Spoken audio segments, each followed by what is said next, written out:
ಹಿಮಾಲಯದ ತಪ್ಪಲಿನಲ್ಲಿ ಇರುವ ನೇಪಾಳದ ಕೆಲವು ಜಿಲ್ಲೆಗಳಲ್ಲಿ ಭೀಕರ ಪ್ರವಾಹ ಉಕ್ಕಿ ಹರಿಯುತ್ತಿದ್ದು ನೂರಾರು ಮಂದಿ ಕಾಣೆಯಾಗಿದ್ದಾರೆ. ಅಲ್ಲಿ ಮನೆಗಳು ಕುಸಿದು ಬೀಳ್ತಾ ಇವೆ, ವಾಹನಗಳು ಕೊಚ್ಚಿ ಹೋಗ್ತಾ ಇವೆ.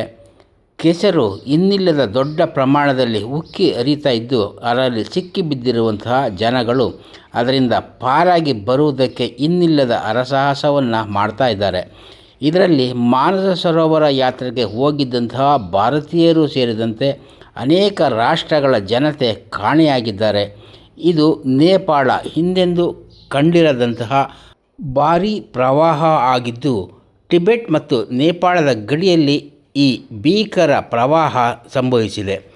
ನೇಪಾಳದ ಬೋಟಿ ಕೋಶಿ ಅನ್ನುವ ನದಿ ಇದ್ದಕ್ಕಿದ್ದಂತೆ ಉಕ್ಕಿ ಹರಿದಿದೆ. ಇದಕ್ಕೆ ಕಾರಣ ಆ ಪ್ರದೇಶದಲ್ಲಿ ಆಗಿರುವ ಹಿಮಪಾತ ಅಂತ ಹೇಳಲಾಗ್ತಾ ಇದ್ದು, ಭೂಕಂಪ ಕೂಡ ಸಂಭವಿಸಿದ್ದರಿಂದ ಅಲ್ಲಿನ ಹಿಮದ ಬಂಡೆಗಳು ಉರುಳಿ ನದಿಗೆ ಉರುಳಿವೆ. ಇದರಿಂದಾಗಿ ಹಿಂದೆಂದೂ ಕಂಡಿರದೇ ಇದ್ದಂತಹ ಭೀಕರ ಪ್ರವಾಹ ಅಲ್ಲಿ ಬೋರ್ಗರೆದು ನೆರಿತಾ ಇದ್ದು ಜನ ತುಂಬ ಕಷ್ಟಕ್ಕೆ ಈಡಾಗಿದ್ದಾರೆ. ನೂರಾರು ಮಂದಿ ಸಂಕಷ್ಟಕ್ಕೆ ಈಡಾಗಿದ್ದು ಕಾಣೆಯಾಗಿದ್ದಾರೆ. ಅಲ್ಲಿ ವಾಹನಗಳು ಕೂಡ ನೀರಿನಲ್ಲಿ ಇದ್ದಕ್ಕಿದ್ದಾಗೇ ಮುಳುಗಿ ಹೋಗ್ತಾ ಇದ್ದಾವೆ. ಜನ ತತ್ತರಗೊಂಡಿದ್ದಾರೆ.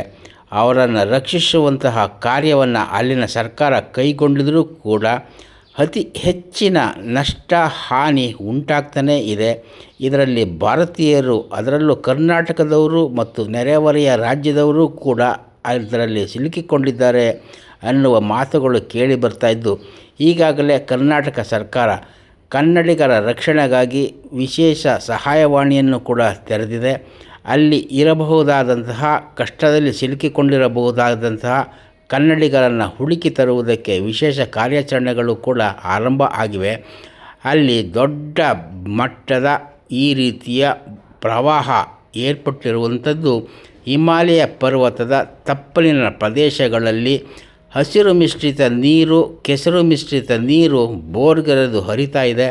ಇದರಿಂದ ಅಲ್ಲಿಯ ಜನ ಹೇಗೆ ವಾಪಸ್ಸು ಬರ್ತಾರೆ ಅಂದರೆ ರಕ್ಷಣೆಯಾಗಿ ಬರ್ತಾರೆ ಅನ್ನುವ ಮಾತುಗಳು ಕೂಡ ಕೇಳಿ ಬರ್ತಾಯಿದ್ದು, ಅತಿ ಹೆಚ್ಚಾಗಿ ನೇಪಾಳದ ಗೋವಾಕೋಟ್ ಮತ್ತು ದಾರ್ಜಿಲಿಂಗ್ ಜಿಲ್ಲೆಗಳಲ್ಲೇ ಈ ದೊಡ್ಡ ಮಟ್ಟದ ಪ್ರವಾಹ ಉಕ್ಕಿ ಹರಿತಾ ಇದ್ದು ಜನಗಳು ಮತ್ತು ವಾಹನಗಳು, ಮನೆಗಳು ಎಲ್ಲವೂ ಕೂಡ ಕುಸಿದು ನೀರಿನಲ್ಲಿ ಕೊಚ್ಚಿ ಹೋಗ್ತಾ ಇವೆ.